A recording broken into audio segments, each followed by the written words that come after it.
नमस्कार भाई साहब। पहले मुकाबले में केकेआर को हार मिली है। बड़ी उम्मीद थी कि केकेआर आएगी, जीत कर जाएगी।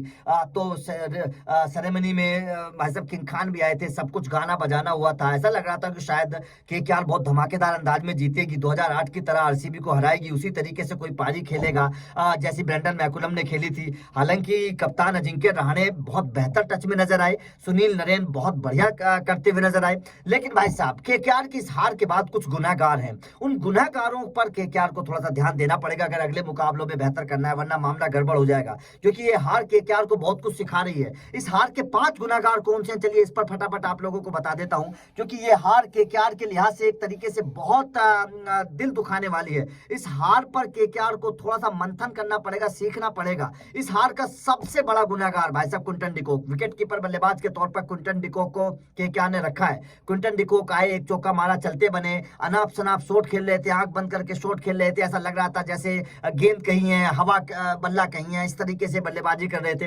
तो क्विंटन डिकॉक के बारे में सोचना पड़ेगा। विकेट कीपर बल्लेबाज के तौर पर आपके पास लुविस सिसोदिया है, आपके पास गुरबाज है, आपके पास विकेट कीपर्स की कमी नहीं है। आपको थोड़ा सा बेहतर सोचना पड़ेगा। केकेआर को क्विंटन डिकॉक के बारे में थोड़ा सोचना पड़ेगा।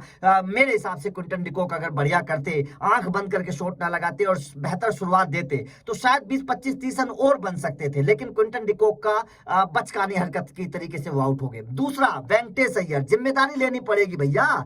करोड़ों रुपए दिए हैं केकेआर ने, 23 करोड़ रुपए दिए हैं, वाइस कैप्टन बनाया है आपको। जिस तरीके से कप्तान साहब आज खेले, उसी तरीके से वाइस कैप्टन को भी खेलना चाहिए था। लेकिन वेंकटेश अय्यर तो पता नहीं क्या तू चल में आया, उस तरीके से वेंकटेश अय्यर आज खेल रहे थे। मुझे अच्छा नहीं लगा वेंकटेश अय्यर का अप्रोच, और थोड़ा सा बेहतर करना पड़ेगा वेंकटेश अय्यर को अगर केकेआर को जीतना है। रिंकू सिंह और रसल, ये दोनों भी आज नहीं चल पाए। जाहिर तौर पर बहुत गलत शॉट था, रसल का वो शॉट बनता नहीं था। सीधे बल्ले से खेलते तो शायद बेहतर होता।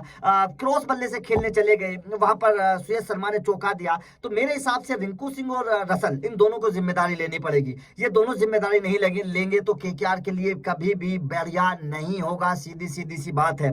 अगर केकेआर को टूर्नामेंट में बेहतर करना है। गेंदबाजी में वैभव अरोड़ा को इंपैक्ट खिलाड़ी के तौर पर इस्तेमाल किया था, इंपैक्ट खिलाड़ी के तौर पर इंपैक्ट नहीं डाल पाए। जाहिर तौर पर बहुत बड़ी कमजोरी केकेआर की गेंदबाजी की रही। विकेट बिल्कुल नहीं चटका पाए। 170-75 का टोटल कम नहीं होता है, लेकिन उसके बावजूद जिस तरीके से लचर गेंदबाजी हुई है, कोई टारगेट नजर नहीं आया, कोई प्लान नजर नहीं आया। तो यहाँ पर केकेआर को गेंदबाजी के तौर पर थोड़ा सा सोचना पड़ेगा, थोड़ा सा ध्यान देना पड़ेगा, वरना मामला डामाडोल हो जाएगा केकेआर का अगर गेंदबाजी पर ध्यान नहीं दिया जाएगा। एनिक नोरकिया को बाहर रखा गया था, स्पेंसर जॉनसन को खिलाया गया था। जॉनसन भी कुछ बेहतर कर रहा है, करिश्मा नहीं कर पाए।